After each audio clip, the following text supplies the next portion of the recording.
Welcome to Throw Off the Lines, the podcast where we navigate life's changes, explore new horizons, and embrace the journey.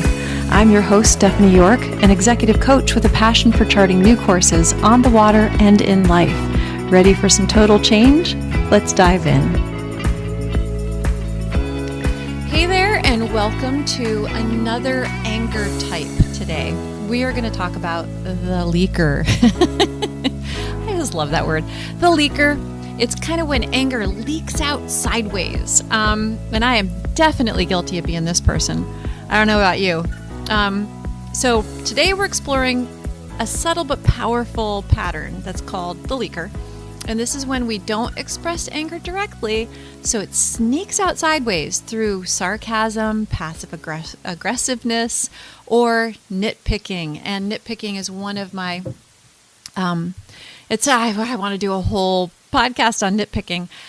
So many women adopt this pattern because we're taught it's not safe, polite, or feminine to express anger openly.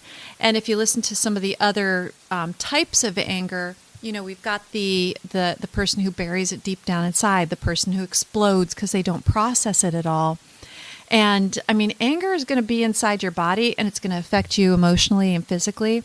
It has to come out somewhere, so it's going to sneak out and leak, and it's going to happen in these ways. And it affects the people that are closest to us.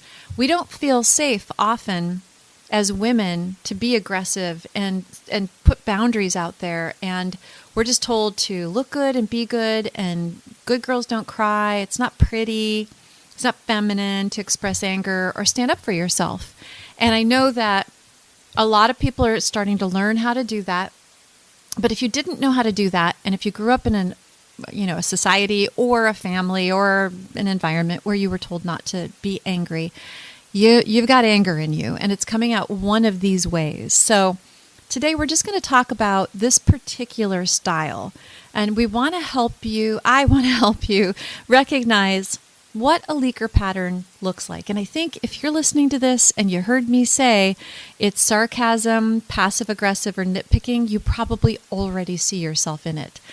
I definitely was sarcastic as I was angry, nitpicking for sure.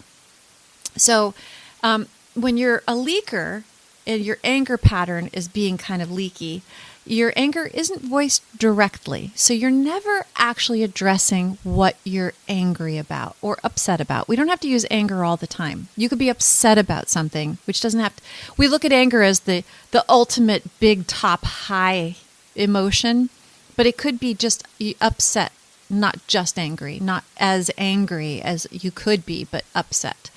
And, it's not voiced directly. It leaks out in disguised ways, like sarcasm that cuts deeper than you intended. Or it might just be sarcasm that you focus towards somebody that you feel no responsibility for. You could be with a couple of people and somebody walks by and you say something really cutting and mean and sarcastic, and you feel no responsibility because that anger is sitting inside of you. And another way is silent treatment or forgetting to do something out of resentment. Oh, I forgot to do that. I wasn't ignoring you. And then nitpicking small details instead of addressing the real issue. I know that in a lot of marriages, this happens. I see it happening. And actually, the leaker style is present in most marriages where they don't want to address issues that they're having, or they've addressed issues that they're having, and the other person is unwilling or incapable of making any changes. So they don't want to leave the marriage. They're living a very comfortable life. And the only way they can process the anger at not being fulfilled in their marriage, the other person not hearing their needs, is they will pick on that person. And we've all seen it. I've seen people tear their spouses apart sarcastically in group settings. I did it myself. And nitpicking, like, oh, why do you always suck your teeth? Or why are you breathing so heavy? And somebody, I've seen it where every moment of that person's day is being micromanaged because that person's so mad at them that the other spouse is trying to do everything they can and just burying it all deep inside, and they're being nitpicked to death, and they don't even know why the other person's angry. And then backhanded compliments or guilt-inducing remarks. These mean that you have a leaker pattern for sure. If you're saying things to make somebody feel guilty, like, oh, so-and-so got their partner this, or you forgot my birthday, or you only got me flowers for my birthday, you didn't buy me a gift. That's guilt-inducing remarks. Yes, that's probably not a very good example. I'll have to look up backhanded compliments or guilt-inducing remarks. But a backhanded compliment, well, yeah, I can't think of any right now. Physical, emotional impact of being a leaker. What this does is it creates resentment and guilt and stress and that tight jaw and those hurt shoulders and digestive issues, which I think you'll see a recurring theme in most of these anger patterns. There is a physiological response. And sometimes when people are angry about something for so long, maybe that person lied to you a long time ago. Maybe they did something to you. Maybe there was infidelity in your relationship and you stayed and you never worked through your anger about that. Then that would cause a lot of problems if you didn't get therapy and the two of you didn't work through it. Then you're going to have resentment and guilt and stress and digestive issues. I mean, I've known people who've gone to the doctor for digestive issues and gut issues and allergy issues for years and come to find out they needed therapy.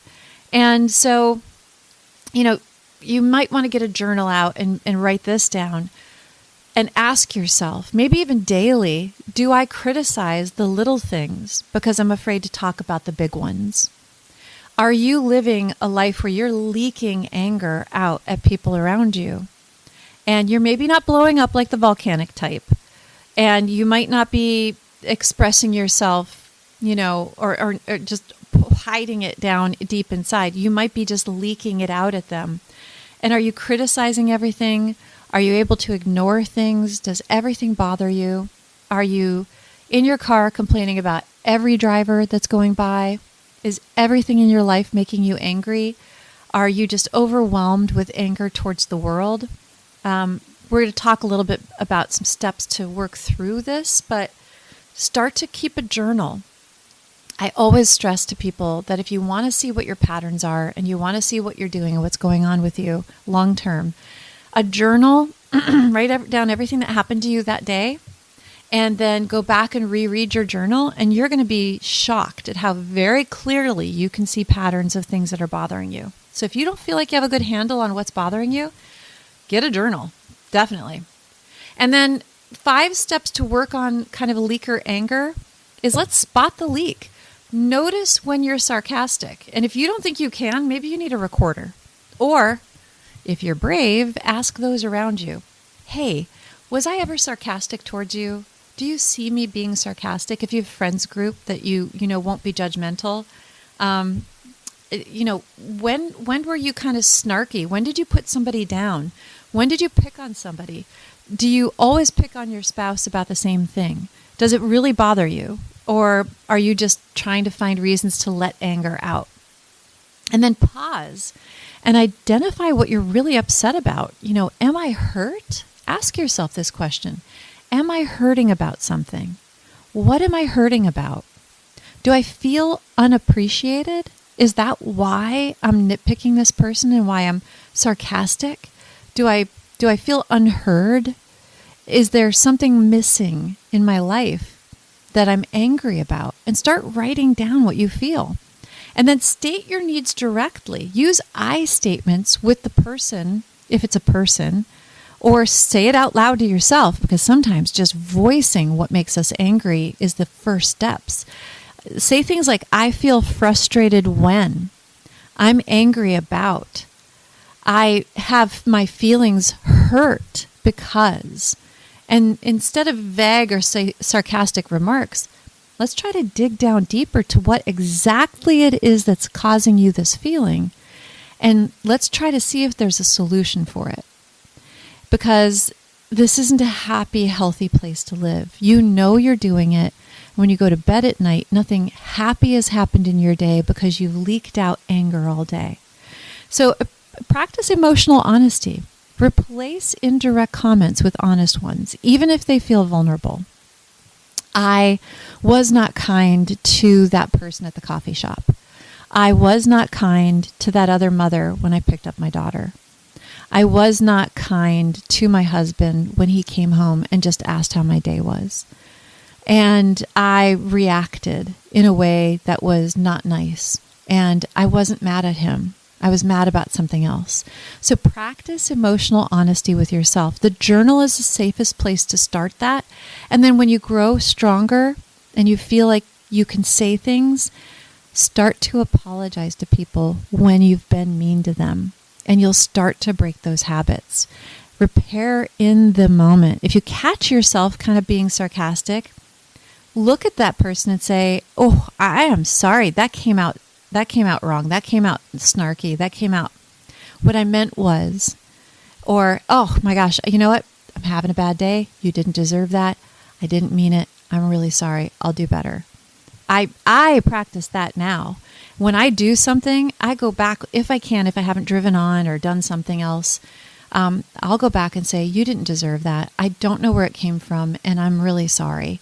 And people do like to hear it. I can tell you, it's rarely that the other person's mad back at me, but I was angry and not nice to them, and I deserve their anger back at me, and they should be allowed to express that. They shouldn't have to absorb my anger, and they certainly don't have to absorb my apology. But if it's something you really want to work on and become better at being happier and not having the anger inside so that it's leaking out, let's keep working on that. You know, there's systems to help you, and these are the same things that I'm telling everybody. Every pattern needs to look at therapy and find a therapist. And if it's really bad and causing you real harm and really harming your relationship, look at couples therapy. If your spouse doesn't want to do couples therapy, get therapy for yourself. Find a psychologist. And then coaching. I coach my clients often on these kinds of issues. There's life coaches out there. I have a whole episode on how to find a good coach.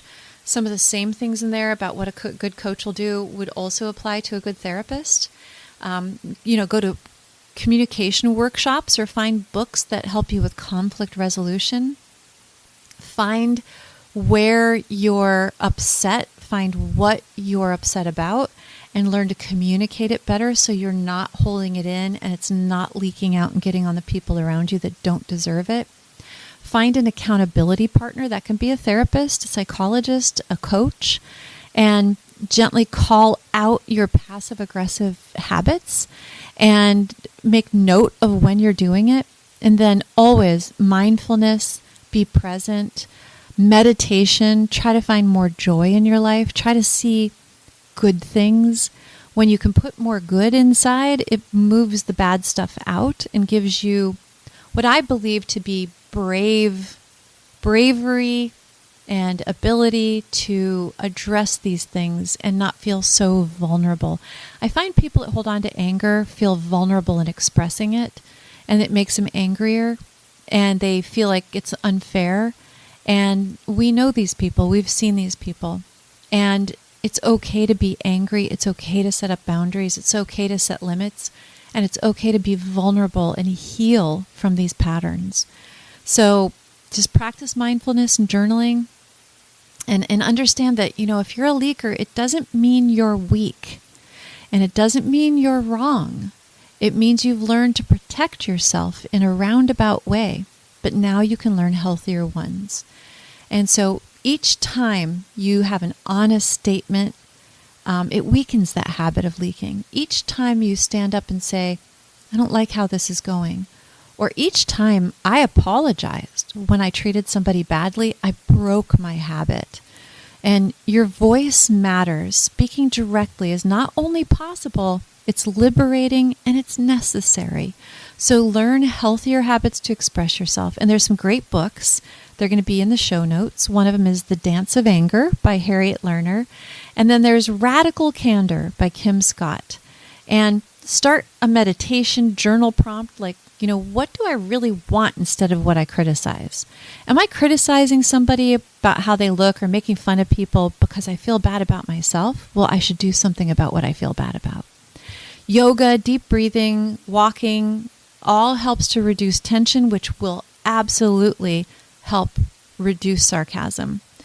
When anger leaks out, it creates distance between those and the ones we need. The ones we love, us and the ones we love. And when it's expressed honestly, it creates connection. And we all want connection. And the more connection we have, the more vulnerable we can be, and the happier we can be. When we're vulnerable and we're in a trusted place and we make the people around us feel more loved instead of judged, that's a good place. I want to be there. So this week, take one sarcastic or nitpicky moment and turn it into an honest statement, and just try it out and keep that journal working. And please share with me anything that you have questions about, any successes. I would love to hear from you. And as always, I hope this has helped in some way, and take care. Thank you for joining me on Throw Off the Lines. If you enjoyed this episode, don't forget to subscribe for future episodes and extras, and leave a review, share it with someone who needs a total inspiration. You can also find us on Facebook or Instagram and our Throw Off the Lines website. If you want to be a guest or have questions for the host, sign up on the website and we'll get back to you. Until next time, throw off those lines and live your best life.